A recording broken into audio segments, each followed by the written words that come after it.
About a week back, I talked about my opinions on Sasha and explained why I think and feel the way I do regarding her character and story. You can watch that video first if you haven't already, but to sum it up, I think she is a good and interesting character, but I don't like her as much due to her being less fun than other characters. While I stand by my opinion in that video, ending it on a somewhat negative view did not feel right to me. So with the year about to end, let's have one more discussion about one of Amphibia's greatest strengths in my view, the way it portrayed redemption of a character.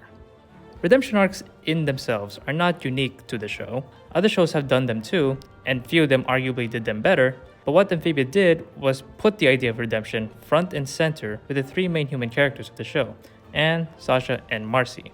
With Sasha, it's fairly obvious that she went through redemption, and I'll talk more about her in a bit, but most people do not really associate redemption with Anne and Marcy. But it's true. Both of those characters also went through redemption arcs too in their own right.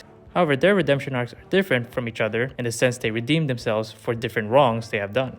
Out of the three, Sasha's redemption is the most straightforward. While I have my own complaints with how Sasha is written, I still enjoy her story. Like with a lot of redemption arcs, she started out as one of Amphibia's main antagonists, where she has a manipulative personality and always takes control over others. However, throughout the course of the show, Sasha was given multiple reality checks and warnings regarding the negative impacts of her controlling-seeking ways. She tried to overlook all those warnings, and that choice costed her friendship, the destruction of Amphibia itself, and who knows how many casualties from the resulting tyrannical reign of Andreas. After that brutal reality check, Sasha decides to finally make up for the wrongs she has done. First, she admits to everyone about how wrong she was. Then she does everything she could to show how much she grew to care for the people of Wardwood by protecting them, and later leads them in the coming war. Even though Sasha has already proven to be someone willing to do good and be an ally at this point, she still faces the long-term consequences for her previous mistakes, like Anne's skepticism of her and sharing power between each other. Even by the end of the show, she still hasn't made up for every mistake she made, like what she did with Percy and Braddock, for example. She managed to pass through all those trials for her redemption, and that leads her to the most difficult trial of her arc, which is defeating her foil, Darcy. Despite suffering so much from that fight, she was successful.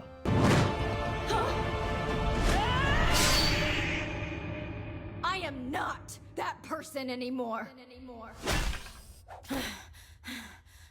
This was the definitive moment where Sasha redeemed herself, as she herself said no to being a control freak. Throughout the course of 3 seasons, Sasha went from being a manipulative person who will do anything to get what she desires at the expense of others, to a competent leader who will act on the interest of others with their input in mind. She became the person that she believed she was, and while she did not start out that way, she did reach there.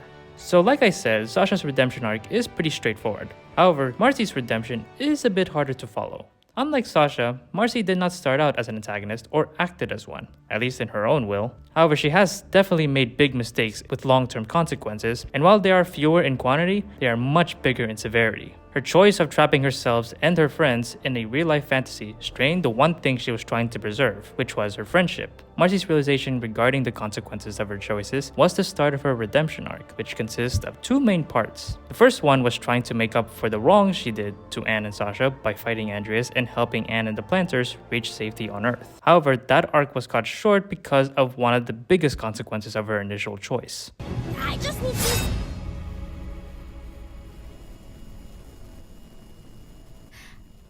I'm sorry for everything.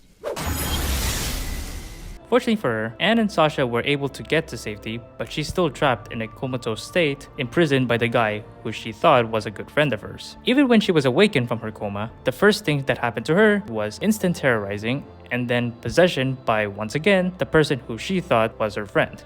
These traumatic moments are basically punishments against Marcy for her earlier decisions. Whether you think they're too brutal, that's up to your own judgment, but that is part of the reason for these moments. However, despite doing everything she could to make it up for her friends, and suffering through the painful consequences, she still has not redeemed herself until she rejects living fantasy and accepts letting go of her friends, which is what happens in All In. In the scenes taking place in the core simulation, Marcy was once again faced with the choice of living out a fantasy with her friends and the foil to her character who came in the form of Aldrich, Andres' father who rejected the reality of death to live in a digital afterlife. Marcy had all the reasons to say yes to Aldrich and stay with the core, but as she remembers the reality of the situation with her friends, she learns the ultimate lesson of not pushing her wants and interests on others. That actually makes Sasha and Marcy quite similar, at least in terms of the lesson they learned when you think about it. The moment where she confronts Aldrich, rejects his fantasy, and apologizes to Anne and Sasha for her initial decision was when she redeems herself,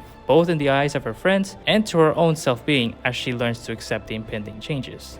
So with Sasha and Marcy, their redemption arcs seem rather surface level, as in it was fairly easy to tell they have done something wrong that requires them to redeem themselves. However, with Anne, it does not seem like she's a character that had a redemption arc or needed one. Sure, she has definitely changed a lot throughout the 3 seasons of Amphibia, but it does not seem right to call it redemption. It may seem like that on the surface, but the truth is that Anne has done wrong things against other people. Disobeying her parents and choosing to not go home for her birthday party, for example, was a bad decision as it led to severe emotional pain for them. Another example of a bad decision was when she refused to listen to Sasha, pleading and actively tries to kill her out of spite. I get that Sasha betrayed Anne just before that, but attempting to kill her is just a heartless thing to do, which goes against the growth that Anne supposedly went through in season 2. As a result of Anne's pettiness, she helped enable Andreas to destroy Amphibia and invade Earth, causing, again, an untold number of casualties. Then there's the fact that Anne lied to her parents in the beginning of season 3. However, I think the person Anne did wrong the most is surprisingly herself. Since the beginning of the show, Anne has shown that she lacks confidence in herself and just took the easy path in life, all because she did not love herself. For the longest time, this prevented her from being able to grow as a person, which is the biggest mistake she could have made. Her entire story that we see is her trying to learn to accept herself for who she is and redeem her action of putting herself down for all those years. Anne's arc starts out by showing that people do like her for who she is, which came in the form of Sprig wanting to be her friend. As Anne grows closer with the Planters during the adventures they have, she grows to care about them and do anything to protect them, even if it means standing up for herself against the person who has controlled her. Of course, Anne had to balance that with learning to trust others even if they have done something wrong against her. She could have easily gone on the vengeance route and become a worse version of herself before her journey in Amphibia, but instead, she chose to fight it and learns to forgive and trust those who felt sorry for what they did to her. The next phase of Anne's redemption was of course facing off her foil, King Andreas. It was a very difficult battle, and it almost costed her life too, but she prevailed thanks to the help from Sprig, which demonstrates how important he is to the show's story, but that's a video for another time. Of course, Anne's final trial is utilizing everything she has learned throughout the 3 seasons of Amphibia and commit an act of sacrifice. This completes her arc from being the self-centered girl who takes the easy way through life to being the selfless person who will do anything to protect those she loves, even if it is the hardest thing to do.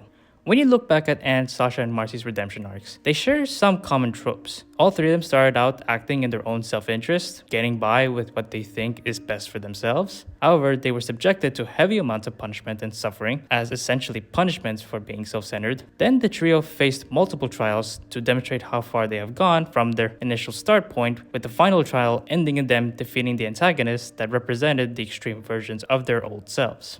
With this in mind, not only do we see how different the Calamity Trio were from the beginning of the series to the end of it, but we also see what is the ultimate evil of this story. It's not Sasha, Andreas, or even the core. It's actually greed. Every character of Amphibia has fallen victim to greed, especially the Calamity Trio. By undergoing through these character arcs, they succeeded in defeating it, which makes the prophecy we always see in nearly every episode finally come true in the end. So yeah, these are just my thoughts. What do you think of how Amphibia handles the theme of redemption? Let me know in the comments below. Before I go, I want to give a special shout out to my good friend Zen for suggesting this video idea to me. This video was made partly as a birthday gift to her. Thank you Zen for being a wonderful friend. I hope you enjoyed this gift. As for everyone else still watching, thank you guys as well for the support I get from you, whether if you just watch my videos or if you support me directly through Patreon or YouTube memberships like these lovely people here on screen. Seriously, you guys are one of the reasons why I am at the current point in my life now, and I'm grateful for it. It has been a very exciting year making content for you guys, and I look forward to making more for you all in the coming year. Anyways, that's it for this video. Thanks for watching. I hope you all have a great day. See you next year.